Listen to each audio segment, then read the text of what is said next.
Alors pourquoi il ne faut surtout pas copier le site d'un concurrent quand vous faites votre site e-commerce, que ce soit pour créer une marque ou pour faire du dropshipping?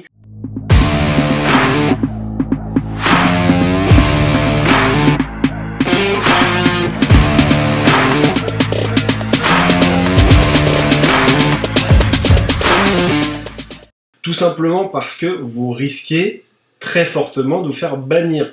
Aujourd'hui, il y a des process qui sont ultra simplifiés, que ce soit chez Shopify, que ce soit chez WooCommerce, pour bannir des sites qui vous copient. Donc du jour où le concurrent va découvrir que vous avez fait une copie de votre site, simplement il va faire ce qu'on appelle un DMCA takedown, donc c'est-à-dire qu'il va faire une demande de droit d'auteur, de droit intellectuel pour faire en sorte que votre site soit banni. Ce qui va se passer, c'est que votre site ne va pas être complètement banni, vous allez avoir votre page produit qui sera bannie en fait, et ça va vous ralentir fortement. Donc mon conseil, c'est que si vous voulez gagner du temps, si vous voulez aller plus vite, évidemment que pour votre recherche de produits gagnants, il est plus intéressant d'avoir déjà étudié le marché et de voir qu'il y a la concurrence, de voir que le produit se vend déjà et de vous inspirer de vos concurrents, mais surtout ne copiez pas, ça ne sert à rien. En fait, vous n'aurez aucune démarcation, aucune différenciation. Vous serez sur un marché où votre concurrent qui est déjà en place, lui-même aura son argumentaire, aura son image de marque, et vous, si vous faites la même chose, vous créez simplement de la confusion, vous n'apporterez rien de plus. Donc le meilleur conseil là-dessus, c'est de ne pas copier le site de concurrent, c'est de s'en inspirer et d'apporter de la valeur ajoutée, d'apporter une différenciation, d'apporter quelque chose qui va vous démarquer de ce concurrent et qui va vous rendre meilleur.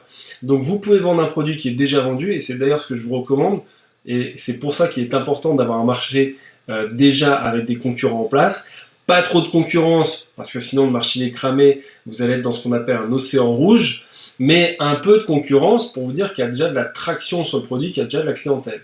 Et vous allez vous inspirer de cette concurrence pour vous dire, ok, dans la tête de mon client, qu'est-ce qu'il veut, qu'est-ce qu'il recherche, qu'est-ce que je peux lui amener de plus, sur quels arguments je vais pouvoir appuyer davantage, et sur quels arguments je vais pouvoir me démarquer.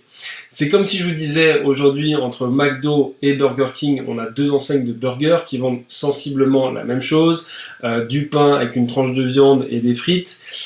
Comment est-ce qu'ils vont se démarquer? Il y en a un, McDo, en tout cas en France, qui va promouvoir l'image du produit local, du produit nutritif, etc., avec toutes ces campagnes de publicité autour du fait que c'est produit en circuit court. L'autre, Burger King, qui a beaucoup moins de restaurants que McDonald's, qui est pourtant tout autant visible, je trouve, en termes de communication, qui va se démarquer sur le fait que son burger est grillé à la flamme. Vous voyez, donc on a deux produits, deux aspects différents, deux propositions de marque différentes. C'est là-dessus qu'il faut bosser, les amis, et non pas sur le fait de copier et de vendre la même chose, ça sert à rien.